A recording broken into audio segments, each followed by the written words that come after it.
Welcome to My Morning Coffee. Always bold,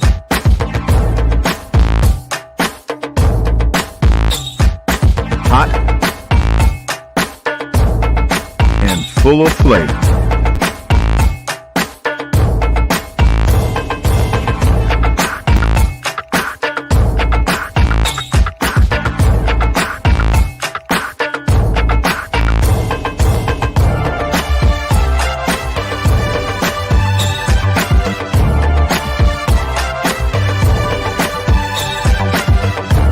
Gia and Tonya are My Morning Coffee. What's in your cup?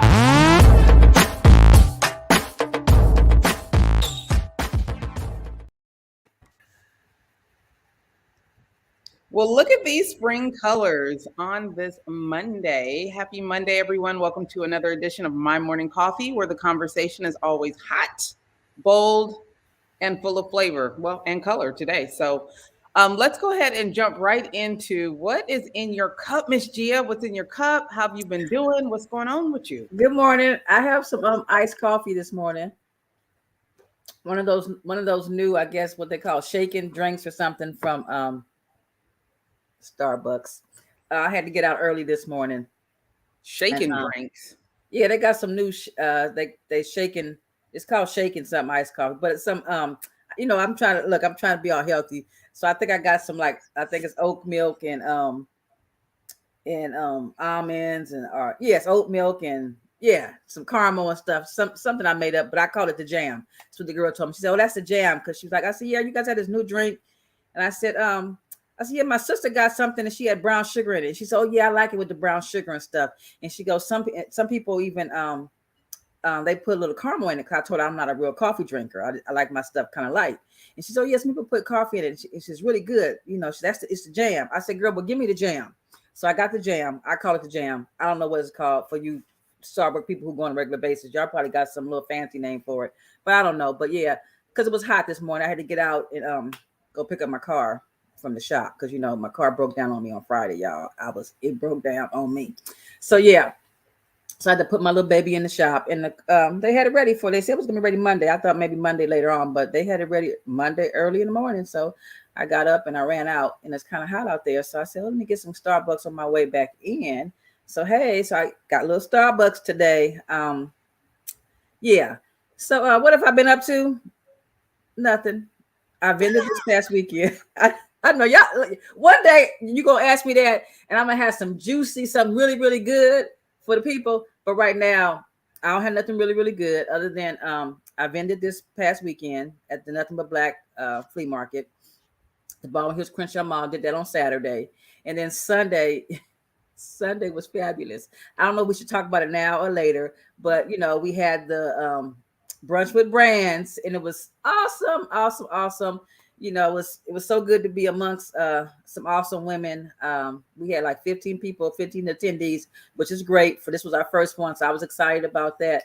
But I think, Tonya, we should probably create some kind of I'm probably dating myself when I say this, a Rolodex type thing or some kind of list of all these dynamic women that that we know, because we know some people that's doing some things out there, and I think we should create some kind of list or something for the people so they can have like a one-stop shop. Hey, these are all kind of people we recommend, because we have women doing all kind of stuff. We had doctors in the house. We had OBGYN there. We had all kind of people there. We had some politicians there, people that's going to be running for stuff. We had people. We had people that had businesses that were there. Women. We had women that were doing some amazing things. Yeah, some amazing things. So I was just like, because I was brainstorming very briefly this morning, and I came up with that idea about maybe we should come up with some kind of list or something. We can call it maybe the Boss Brand list or something, something cute, swanky little name that we could give it, and offer it for the people, because these are people that we patronize, we deal with, and we recommend them, and stuff. So they're awesome women. They're doing awesome things and everything. And to be able to put a face to a name, like you talk about a lot of people, like for example, Erica, the girl that braids your hair and stuff like that. And you always talk about her. And then when she actually seen her, I was like, oh, remember I said, oh, you're Erica and stuff. Because you've been telling me about Erica. And, you know, I'm sometimes slow. Yeah, I must admit, I'm sometimes slow. But, and the reason why I brought Erica up, because I'm looking at my hair, y'all. And you said I got a few little frizzies here and everything. So I've been trying to rock this little ponytail. You know, I've been trying to give my hair a little break. But then also, too, as I'm getting older, I don't like to sit nowhere too long, you know. Even when I go to the doctor, I'll be like, if you ain't got me in that back office by a certain time, I'm like a little bit upset. Right. So I got this thing about sitting in the shop for a long time. That's why I haven't been getting my hair done on a regular basis and everything. But you know what dawned on me the other day? Jeff tried to crack a little joke on me about my hair, not having my hair done. We was watching something was on TV back in the day type thing. I forgot what it was. And he made a comment, said, oh yeah, that's probably when you used to get your hair done every week. Yeah, you know, he tried to hear girl. I was like, oh, we going there, now we going there. So I said no, it was every 2 weeks. But I mean, this from the man that manicures his face, I guess. Right. That makes sense. Right, yeah. So I was thinking I might have to go, I'm gonna have to call Eric up, see if I can get an appointment in there real quickness. She'll hook you up. So that was just one of the women that were there, but it was a lot of women. So I really enjoyed myself. The venue was nice. They treated us really good. Our waiter was good. Everything about your neighboring city was okay. Because again, you know, I don't really do too much hanging out in them beach cities. You know, Redondo Beach, Manhattan Beach, all the other beaches, Laguna Beach. I don't really do too much that. So, but you've been having me in these beach areas, and I've been, I must say, I've been, you know, impressed by the places that we've ventured into. I got my own personal movement. It's called Black and Beach Cities, or the essence of beach cities. So, you know, we got to let our people know it's okay to hang out where there's sand and surf. Yeah. We do well there too. Yeah. So what do you have in your cup? First of all, I have this cute little cup I got from this nice lady, Brown Skin Girls. Thank you, Miss Gia. Early birthday gift from my girl Gia over here from the lunch yesterday. For those of you that didn't make it, make sure you stay connected. We'll be having more opportunities for women in business to connect, get to know each other, support. It was amazing to see people talking about collaborating, watching women that probably never would have met in life, finding common ground. There were two ladies at the brunch with brands yesterday that had lupus. And one of the conversations that I try to have with them is that, you know, people try to hold their stuff about themselves, their personal stuff so close to the vest. But listen, if you don't talk about what makes you who you are, you're missing the opportunity to connect with other people. So there are people in the room that your testimony or the things that you go through or the originalities of yourself, you know, when you have this fear of people judging you, and you need to really look at how they can actually connect you. So instead of holding those things so close to the vest, you know, and just, this is what I do, and this is my company, and I'm happy to be here. Yeah. Actually, we're not done with you. Hold on, please hold. I know all your business, so you should probably say it before I do, because those are the things that are actually going to connect people to you. So anyways, it was great. We had great opportunities to get to know each other on a personal level. And so I have coffee because, you know, I'm getting older and being tired shows up on my face, and I try to use a little caffeine to delay that effect. But I think I love my cup. I think it's so cute. Talia tried to steal it, and that's, you know, the problem with having a daughter. She thinks everything that's mine is hers. Oh, well, I have a matching cup. If I would have known you were going to use your cup today, I would have poured my iced coffee in my cup, and we could have been twinning. But you know, yeah, I love it. Yeah. So listen, stay connected, and for you fellas out there that are looking to get connected to, we'll have some stuff coming up for y'all too. But I don't want to spend too much more time on us because, okay, first of all, I'm a little fearful.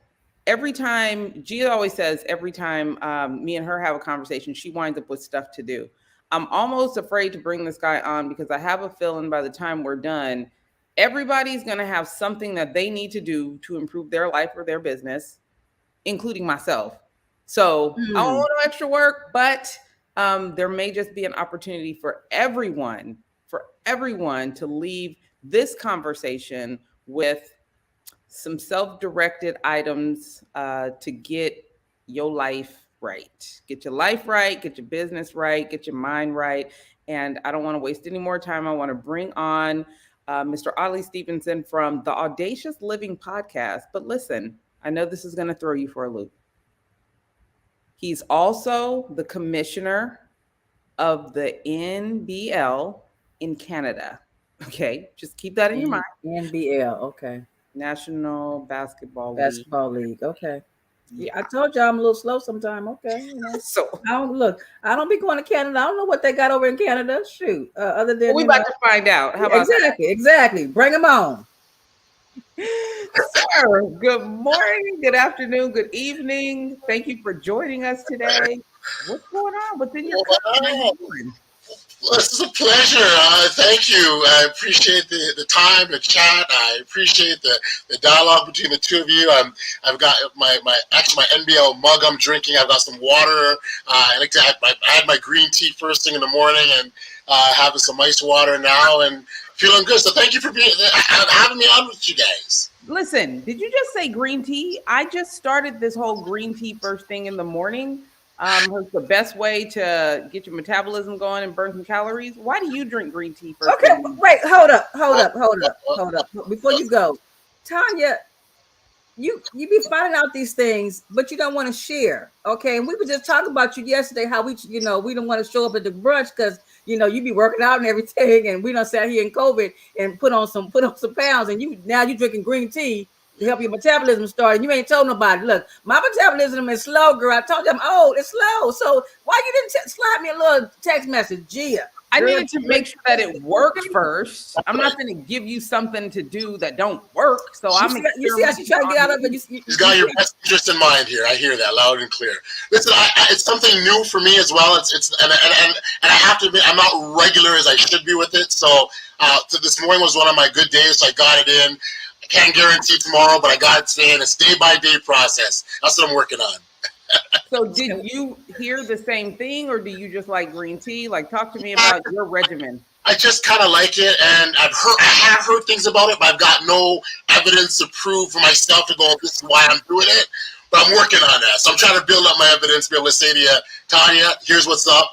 You got to jump on board. Well, look, this is me. Two of my people are drinking green tea in the morning. So I'm one of those kind of people. If two or more doing something, I might have to do it too. So I got my paper because Tonya said we're gonna be having some stuff to do. So I got my pen and I wrote green tea in the morning. I'm ready. Okay. I love it. Thank you, ladies. So tell the people really briefly about the NBL in Canada and how you wound up being the commissioner. And you're celebrating an anniversary, right? I mean, that jersey over my shoulder represents the 10th anniversary season of NBL Canada. NBL Canada is crazy to sound. Is the country's longest standing professional basketball league. There has been a pro league in Canada that's been around for 10 years. And so that's what we're celebrating.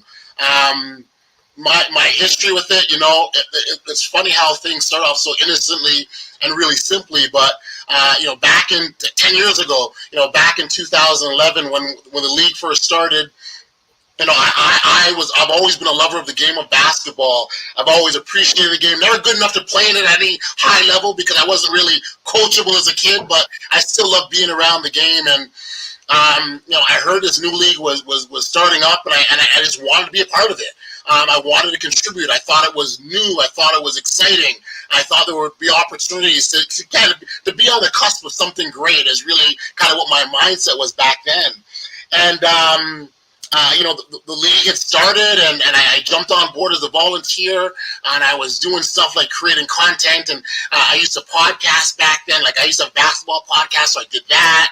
I created content, And Tonya, what was happening as time would have gone on, and because I was just sort of giving myself freely and not really thinking, I wasn't looking for nothing in return. I was just happy to contribute and happy to help with the organization and its growth.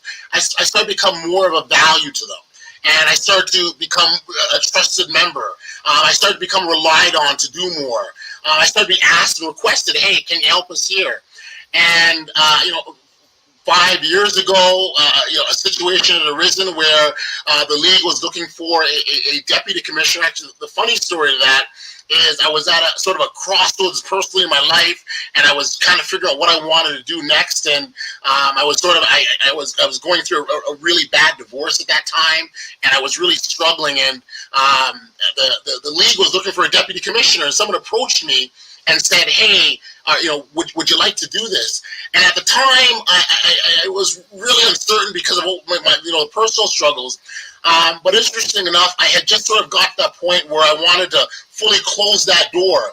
And I truly believe by me closing that door, that opened up the other opportunity. And rest is history. I accepted, and we've had a great ride since, and really enjoying it and having an opportunity to be a part of something special. Because, like I said before, there's nothing like this that's been done in Canada to this degree ever. And so we're here and making a big splash. But a piece that really excites me is the fact that we now have young Canadian basketball players who want to pursue their dream, who want to go after and be audacious, if you will, and chase their dreams. We now have a platform that we can offer them, and so that's really exciting as well. And so I'm a blessed guy to be able to do the things I love and make a difference to others at the same time.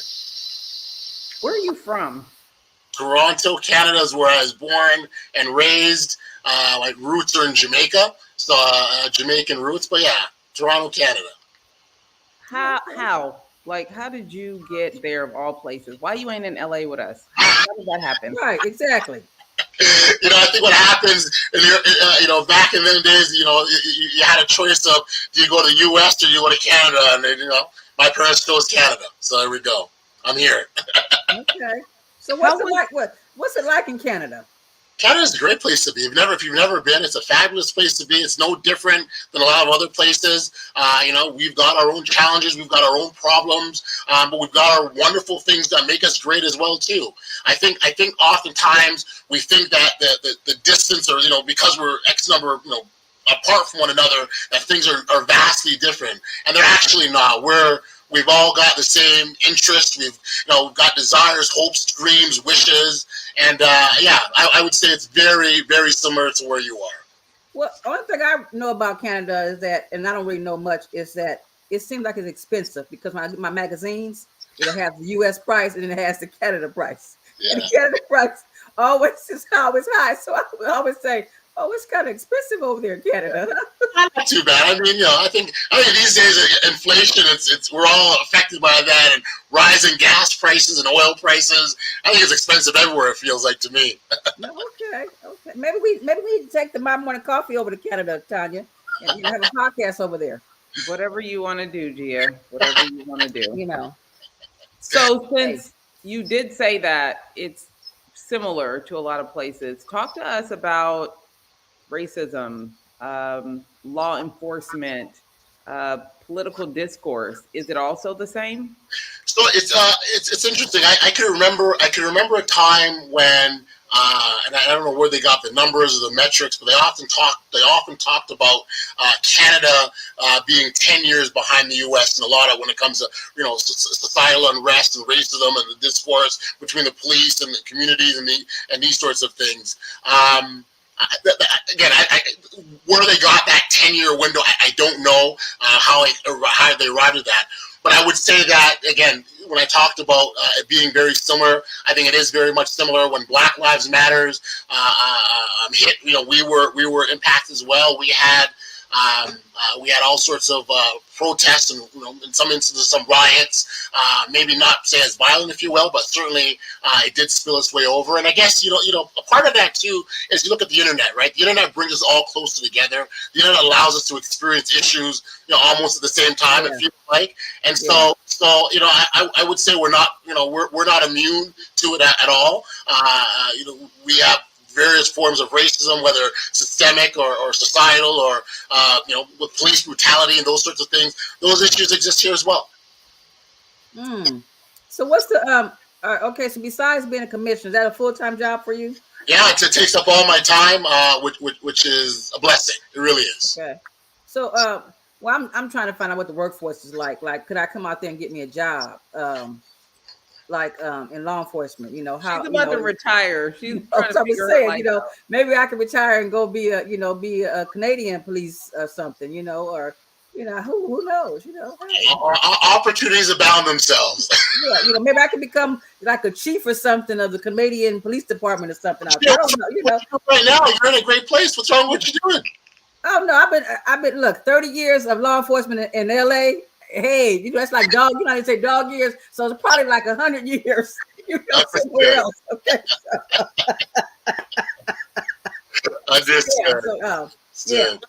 I want you to talk to us about the other thing you do. I'm almost guessing full time. So this audacious lifestyle that you promote and you talk about on your podcast, and you kind of live it yourself. Like, talk to us about how you got there.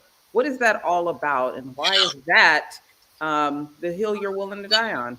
And so thank you for asking. It's become a very important aspect of who I am and what I believe and what I stand for, and obviously what I encourage and promote. And so where it started, so I'm glad we talked about the basketball thing first, because that's very much part of why or how we landed where we are now. And much like the rest of the world, we went through this pandemic. It took away a lot from us. We weren't able to do the things that we love to do, or be around the things that we enjoyed or brought us happiness or joy. And and sports is one of those things. March of 2020, everything shut down, and that took away basketball for me. And in the moment, I remember vividly just kind of feeling disheveled at times, not really certain, very uncertain, and almost a form of depression, if you will, because that thing that I enjoyed, that thing that I loved, that thing that I wanted to do was taken away from me with no advance notice. I had no say in it at all. It was just stripped, as a lot of things were. And I totally appreciate that, the people have lost a lot more than that. We know the pandemic has impacted people greatly, and people probably lost a lot more than what I had, but that mattered to me in that moment. And I just felt myself in a funk. I felt myself not feeling good and being lethargic. Some days I want to get out of bed, just not feeling good about who I was, just because I didn't have that thing. And it just, it was sort of in conversation with people and sort of talking about the way I was feeling. And it was through those dialogues that I realized that where I was and what I was experiencing. And it was at that moment I said, well, I've got to do something about this, because this is not where I want to be.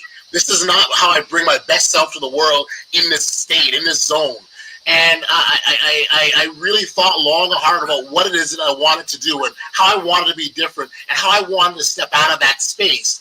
And because I podcasted, and podcasting was very familiar with me and I was comfortable, I thought, okay, well, I'll just start a podcast. And then it became, well, what I want to talk about. And it was at that point I really did a deep dive into myself and some soul searching, because as anything goes, you want to start something, and you could probably relate to this as well, that if you want to start something, you want to make sure that you're all in it, that you there's a personal connection to what you do, because that's what will give you the energy, the strength, and the enthusiasm to keep going. And that's kind of how I felt about it. And so going through that exercise, deep dive, I started to look at the things that mattered to me. What was important? What did I care about? And everything sort of went back to this whole idea of being audacious, of being bold, of being of taking risks, going out and trying things. It kind of went back to that. And I started doing analyzation of my own personal life. And I realized that every major success, every major milestone, every victory was on the strength of me demonstrating some form of boldness or audaciousness. And it was at that point I realized that thing that had always, although I wasn't able to label it and understand or even see it for that matter, it had always been there with me. To suddenly call up a basketball league, a pro basketball league, which I had no pro experience working with the league, to say, I want to do something with you. How can I be a part of your league? It's pretty audacious. And I didn't see it at that time, but I see it now. And again, as I went through my life, every single thing had been about, yes, I'm going to take that risk. Yes, I'm going to take that chance. And that's what started the journey for me. And so now I spend a lot of my time through my podcast. I mean, Tonya, it was a pleasure to have you on this program. And we talked about being audacious and taking risks and taking chances. And now I use that as my platform to not only help people understand that, but to show them that they can make a difference in the world by being their true audacious selves. Before I got on, you were talking about sharing our stories. And I think us sharing there's so much power in us sharing our individual stories. You talk about building a connection. It absolutely does. It builds our confidence. It inspires and motivates others around them. If someone knows that I went through an experience, because we don't know where people are. We don't know what they're going through. And if you can share your story and share your experience of how you overcome some adverse situation or some challenge or some obstacle, and you got to the other side, and here's how I got there, then you have an opportunity to touch and impact them in huge, profound ways. And so in a nutshell, that's where, as you said, that's the hill I'm willing to die on, because I think it's that important to me, but I think it's also important to other people as well. So how do you tell a person who might not be audacious and they're, let's just say, they're more of an introvert? How do you have steps that you take them through, or you give to them for them to live this audacious life? Well, here's the thing: you can be introverted and still be audacious. There's no distinction between introvert and extrovert. It's essentially knowing what you want. So I always talk about purpose, and it's so important to know what your purpose is. What are you after? Where are you trying to go? Why are you doing the things that you do? That's a starting point. When you know that, and you know that if I know that I want to reach to point A, well, to get to point A, I've got to take these steps. Then you're going to do it, because that's the goal. That's you're after something. So if there's no connection to be introvert, you can still be an introvert. You can be a shy person. Sometimes there's a feeling that when you're audacious, you're the loudest one that steps in the room. Everyone sees you coming. Everyone hears you, and it's not that at all. It's the individual that is going out and taking that step and taking that necessary risk to be their bold, audacious self. Well, they don't necessarily have to be an extrovert, but there's an element of fear that keeps people from being audacious, having the audacity to do the things that they want to do, having the audacity to say or even write the things that they want to write for fear of rejection or judgment. So what are those steps or that guidance that you give for those that really don't have a level of confidence, which suppresses their audacity? Yeah, fear is a big one for a lot of people, and it shows up in all aspects of our lives. And I think the important thing to understand first and foremost is that the fear will always be there, right? There's always, every big performer, if they go up on stage, or like maybe a speaker that goes up to speak, or an athlete or singer, whatever, there's always that aspect of fear that you sort of feel, okay, it's there, but it's what you do with it. And oftentimes I heard a speaker the other day talk about people have butterflies in their stomach, right? The idea isn't to get rid of the butterflies. The idea is to get those butterflies to fly in formation. So how do you use that? How do you harness that to propel you forward? And really, first and foremost, is accepting that fear is a natural thing. We all have fears, right? They exist. It's what we do in spite of the fear. Here, what do we do in spite of? And I think that would have to be the first step, is understanding that it's there, being very focused about where you're trying to go, and owning the fact that this place I'm trying to get to, I need to get there by all costs. And so that's what I would say to anyone as a starting point. The fear is real. It exists, but it shouldn't guide you or shape you or direct your path. Because ultimately, those are things that will always hold you back. And oftentimes, the other thing, Tonya, is that there's a lot of times where we have fears, but they're not founded on anything. They're things that we think in our minds. There's things that maybe they've been other people's experiences, but they weren't our own. And so we don't take action based on that. And for me, the idea of not taking action because of someone else's experience, and I haven't experienced that myself, to me it doesn't sit well, because you'll never really know, right? And why have these regrets about, I should have, or maybe, or what if?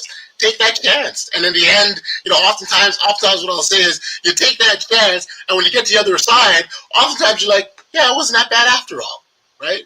It wasn't that bad. And how many times have we experienced that, where we've tried something, we thought we had all the I call them FUDs, right? The fears, the uncertainties, the doubts, the suspicions, they all kind of creep there. And then we get to the other side, and we're like, yeah, that wasn't that bad. I made it. All's good, right? And so that's the idea that I encourage people to do.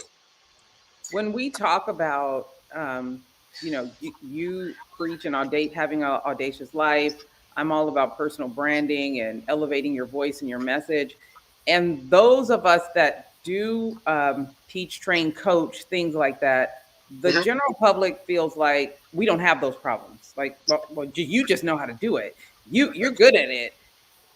I don't think they recognize that we too have where we have struggled. So talk to them about maybe your last struggle or your last moment with fear, and how you actually pushed through that, because we too have these things, but we're able to teach them because we actually practice what we preach at some point. Not that we haven't slipped, but at some point we revert back to the lessons that we try to preach. So talk to us about your last struggle with fear.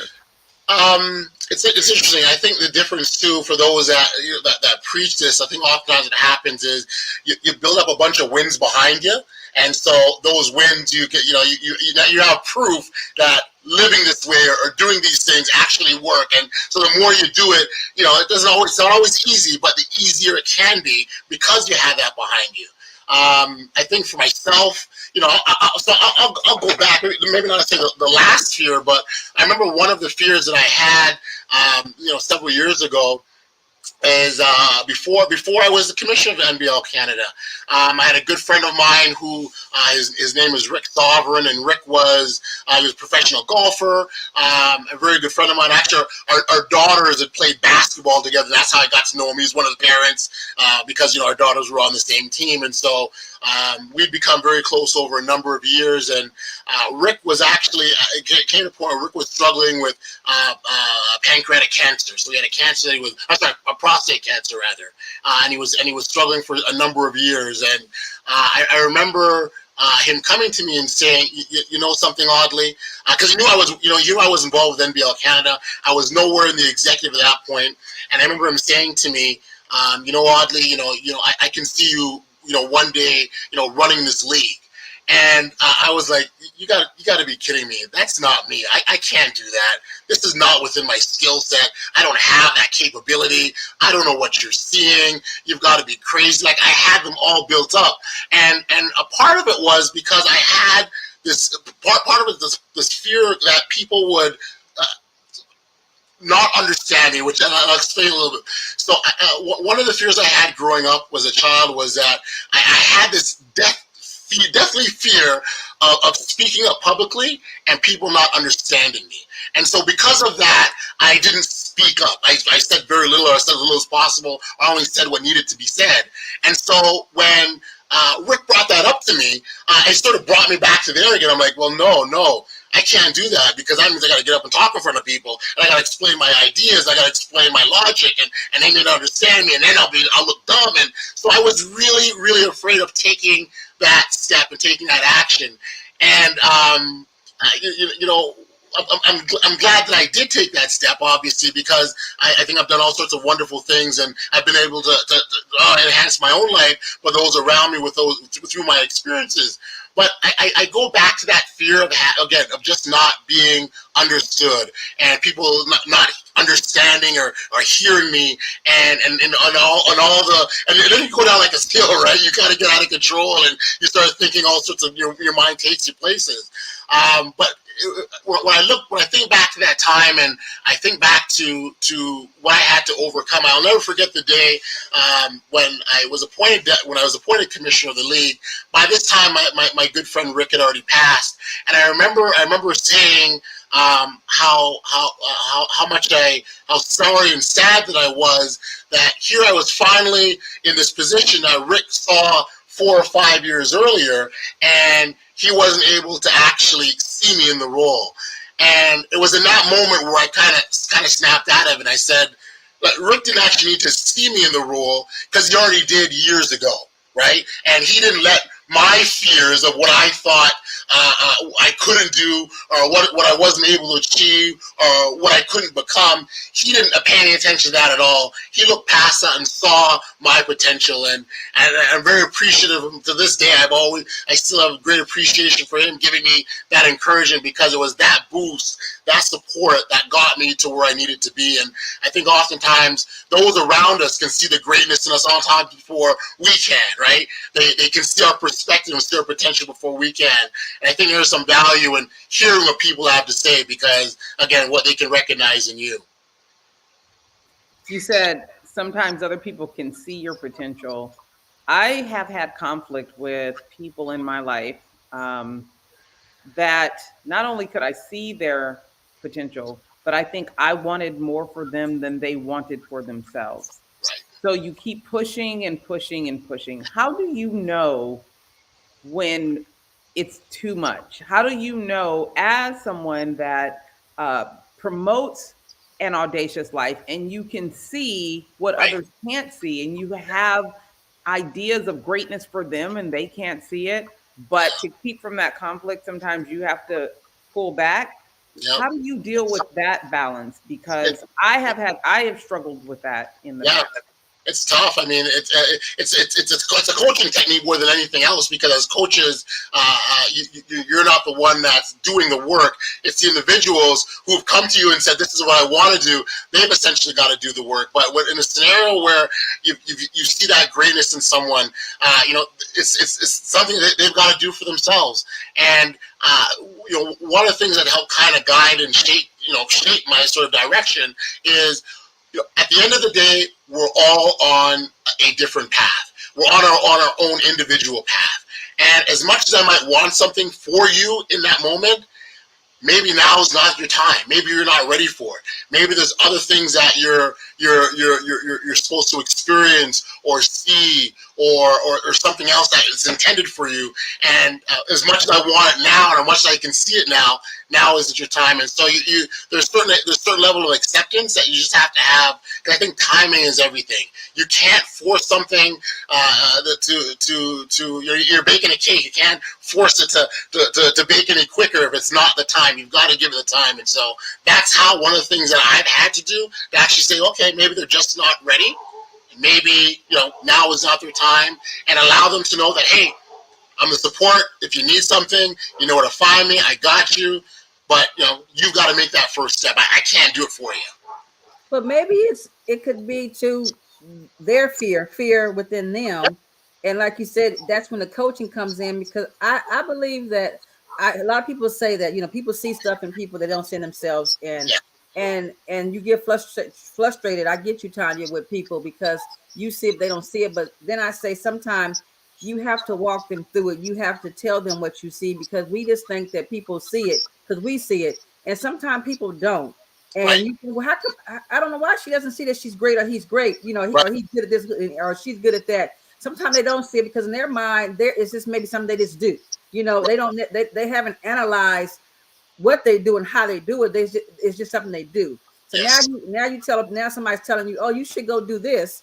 And you're like, no, I should know, because they don't see it the way you see it. And sometimes it's just showing them the steps, showing them what you see, talking them through it, explaining it to them what you see. And a lot of times people don't know how. That's what we don't do. We don't explain a lot of things. We just say, don't you get it? Like we automatically supposed to know. Oh yeah, don't you know that goes with that? No, I don't know that goes with that. Maybe you need to tell me why that goes with that. Some people have that thing, and some people don't. Some people struggle with. Oh, I struggle with to get, like some people, like the other day, I struggle with getting dressed to go to events.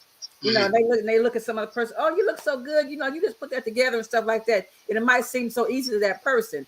And you might look at a person and say what they have on. You might think, oh, that person looks really good with what they have on. But in their mind, they struggle, and you're thinking they got it too, but they don't know they have it. So now you have to show them how they have it. And that's what, but I know that it can be frustrating. I get what you're saying, Tonya. And sometimes we do want more for other people than they want for themselves. And then we do have to say, you know what?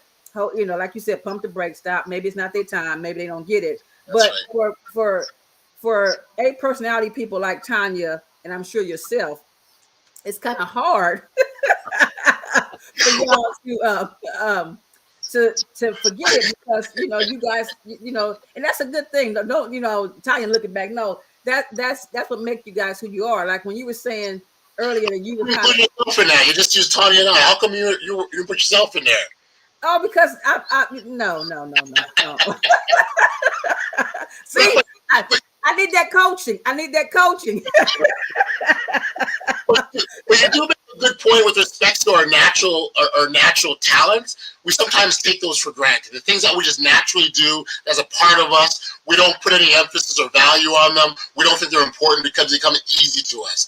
And I think if people were to spend some time doing their own personal inventory of things that make them special, we all have our own individual greatness, and oftentimes it's just that one special thing that about us that makes us special. And I think for those individuals that we're trying to coach through that process is get them to understand where their own greatness lies and what makes them special and what makes them unique. I think there's great power in going through that exercise. I want to ask you a couple things. So Jeff Sneed, what are the day-to-day duties of the commissioner, and how does the NBL compare to other overseas pro basketball opportunities?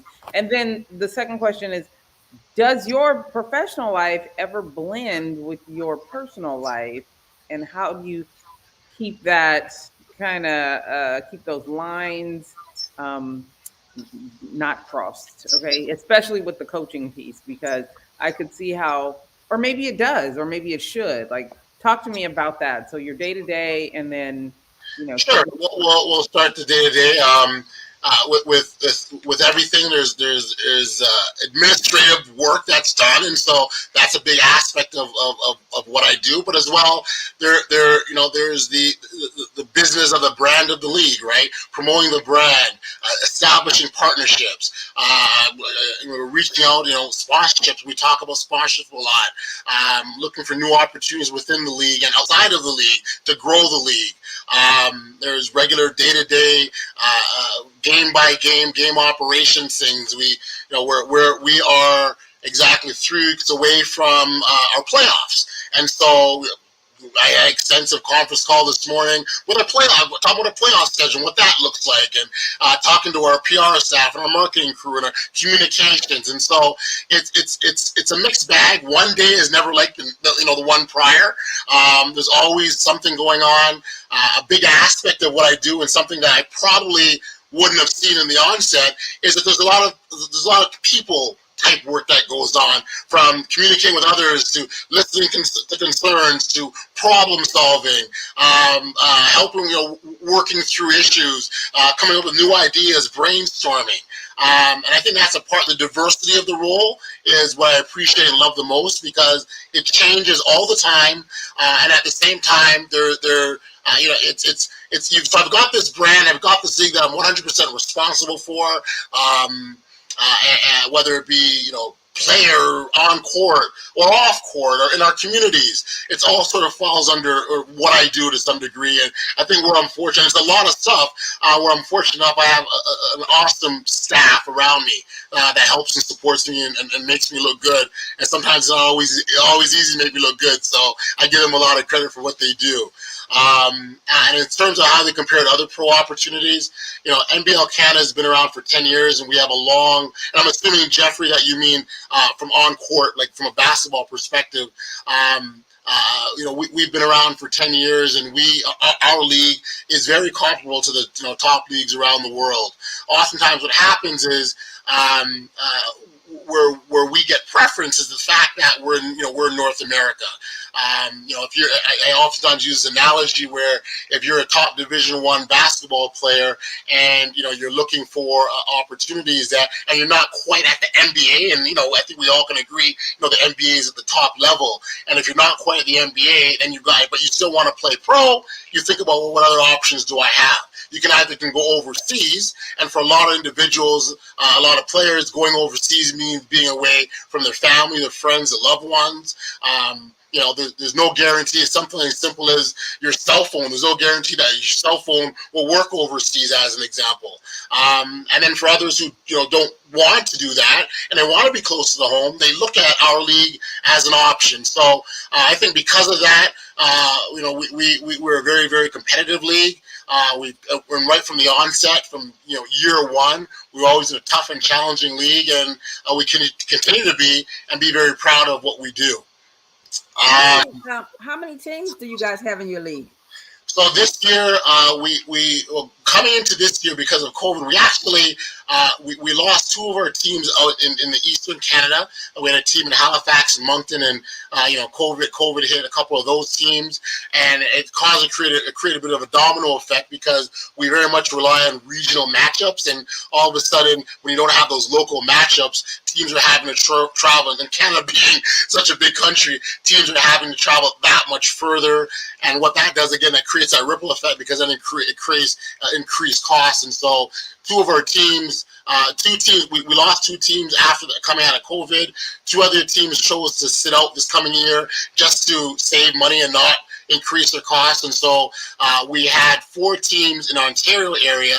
And then the unique thing that we did this year is we actually partnered with a league in the U.S. called the TBL, the Basketball League, and we had some interpromotional, interdivisional matchups, if you will. And we thought that created a nice dynamic this coming season. But we are 18 league. And we're always looking to grow. So we talk about the duties of a commissioner. Part of that duty is, looking for new opportunities and looking to make our league bigger and better. You had another question, Tonya. Day to day, and does that blur? Right? That was a question. More or less the audacity piece of the work that you do. Yeah, it is. There are some days it's tougher than others.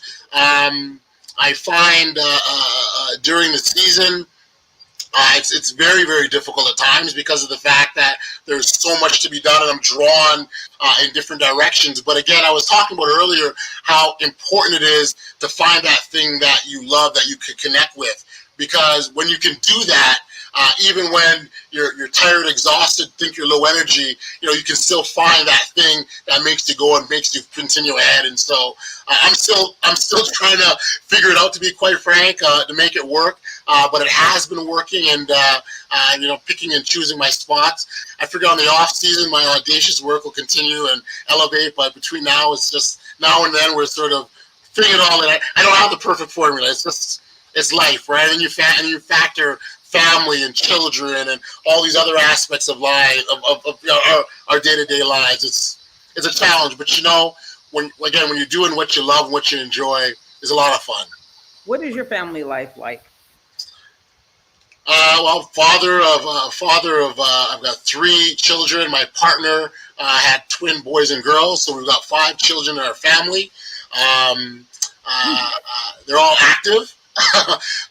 My youngest son, he plays a lot of basketball, so we're doing a lot of weekend tournaments and practices and tryouts and training sessions, and so that's a big part of what I do.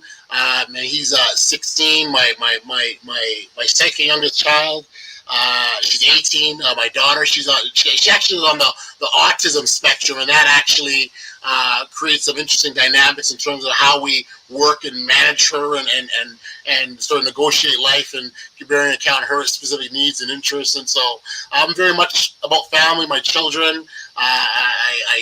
They're very, I think one of the best things that happened is becoming a father.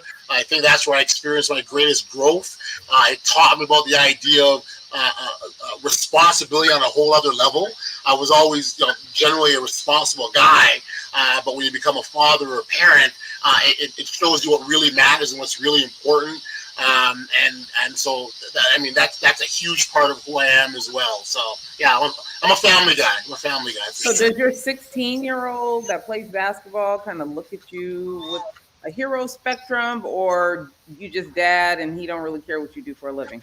Well, for him, being 16, he's been watching his journey for the last 10 years. So from his perspective, he's just like, this is just what my dad does. He doesn't see it as a big deal, which it's, I wouldn't mind if he saw it as a big deal once in a while. I mean, it doesn't hurt, right? Like, come on, I'm your hero, right? Like, you watch that. But no, he's really grounded in terms. He's got a really good perspective of it all. I'll never forget. He and I went to watch the Toronto Raptors one day, and the building they play is the Canada Center, so big game. The game ends, and as the fans are kind of filing out to leave. He's kind of walking down towards the court, and he's like 6 or 7 at the time, right? And he's walking down the court. I'm going, hey, buddy, where you going? He goes, are we going to the locker room? That's what we do, right? Because, and I had to say to him, yeah, this is an NBL Canada. Because in NBL Canada world, that's what he knows. Like, his father goes and talks to the coaches and goes and talks to the players and goes and sees the officials and all that kind of stuff. And so I said, no, this is an NBA, not the NBL Canada. We got to get out of here because they're cleaning the building out. So he's like, but my dad told me I can be audacious, so I'm going to the locker room. Right, exactly. And that's it. And one day I'm going to run that locker room too. That's it. Right. That's the plan. I like it. Listen, I want to thank you for kind of sharing some of your life with our My Morning Coffee community. Let the people know how they can continue to follow you and your journey and stay connected. Thank you. So first off, Tonya, thank you so much for the time. I mean, I go back to when I was, you were gracious enough to join me on my podcast and the conversation that we had of overcoming life's challenges and all the things that we can do to get ourselves to a better place was a delightful chat. I very much appreciate it. So I see it's very much an extension of that initial conversation that we had, and I really appreciate it. So thank you for the time, the platform, sharing your energy and audience with me. It's been great. I'm an easy guy to find. On social media, it's the Oddman, TheAudman. My website is bestaudaciouslife.com. That's something that I encourage everyone to go after and live their bestaudaciouslife.com. And again, the social media, I'm on the Oddman. Or, for those basketball enthusiasts, NBLCanada.ca. I rep that league, so I have to make sure that certainly gets a plug and shout out. So yeah, I mean, I'm an easy guy to find. Super approachable. I love to engage. I love to share. And again, I appreciate having the opportunity to share with the two of you today. So thank you. Listen, for people this is important to me because I find myself, again, in a position where I want more for people than they want for themselves. So in the case that someone wakes up and they're like, you know what? I want to live an audacious life. I want my life to be more than it is. Tell them how you can help them get moving on not being basic, get moving on not blending in, get moving on living their incredibly best life. Let the people know before you go. I think the most important thing in your question that you said is living their life. So first and foremost, they have to take ownership because it is their life. We'll go, in our upbringing, we've got family that would tell us what we should be doing, or friends, or maybe there's or teachers or pastors, whomever, will all tell us what we should be doing with our lives. And first and foremost, the starting point has to be that you as an individual has to know that the life I lead is mine. I own it. The choices I make, I own them. I live regret-free. I don't deviate from who I want to be. And that has to be the starting point, because if you're living to please others, if you're if you're fulfilling other people's dreams, other people's wishes of you, like I was talking to someone very recently who she told me that a young woman who went to school and became a nurse because that's what her family wanted to do. And she got there and realized how miserable it was, and it wasn't fulfilling to her. And eventually had to leave that career. And people said, "What are you doing?" Well, what she was doing was living her life, and she was doing so on purpose. So the message I would say to anyone that can hear me is live your life on purpose, regardless if it goes against the grain, regardless if it doesn't fall within popular opinion, regardless if it's the latest trend. That those things, unless they bring you happiness and joy and fulfillment, they aren't worth doing. You are making a mistake. Well, if you wake up and you decide that mediocrity is not for you, I suggest that you get in touch with this gentleman right here and get moving, okay? Because you only get one life and you don't want to live with regrets. So let's make it happen. I want to thank you again for taking the time, spreading your message, being a great ambassador for the league, and just for living your best life. Thank you so much. And once you're a part of the My Morning Coffee family, you are always a part. So if there's anything else that we can do to help support you, definitely let us know. Thank you. Again, I appreciate both of you, Gia. Thank you. It's a pleasure to meet you. Tonya, wonderful chatting with you again. It's absolutely a pleasure. And again, this has been a great time, man. Can't wait to do it again. Yes. All right. Well, you have a great rest of your day. Thank you so much. Bye-bye. Take care. All right. What'd you think? Oh, it was excellent. He's very he's a very motivational. He's in your face type of guy, but that's good, and stuff. So I didn't even know anything about this NBL. Now I'm gonna go look it up because I'm curious to know about the basketball league in Canada.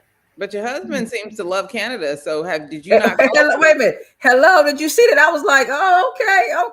It's a great place. You're like, what is Canada like? He's like, it's a great city. It's a great city. Okay, I'm like, and all the places we be talking about going, he ain't never said let's go to Toronto. I'm like, oh, okay.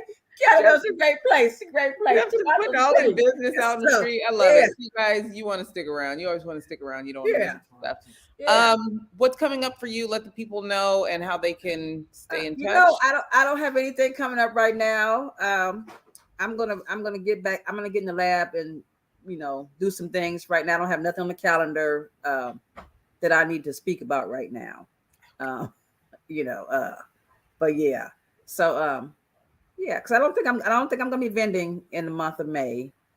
Only because I got the dates mixed up. Well, I didn't get the dates mixed up. They changed the vending dates, and I usually live my life around my vending dates, and they changed them to different Saturdays that I had planned things on. So okay, so yes, I don't think I'll be out at any of the markets unless something changes in the other plans that I have. But I don't think so. So yeah.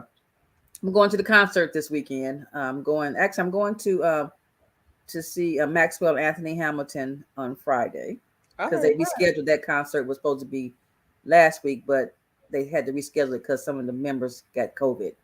So they scheduled it for this Friday. And then Saturday, I'm going to the Dime Lee Jazz Festival at Dominguez Hills. Oh, okay. So that should be interesting. They're back because when COVID hit, they stopped doing the jazz festivals, but they're back today, this weekend. So I'm excited about that. To be out, like you said, to be outside. So yeah. Outside. What do you have coming up? Awesome. Same old.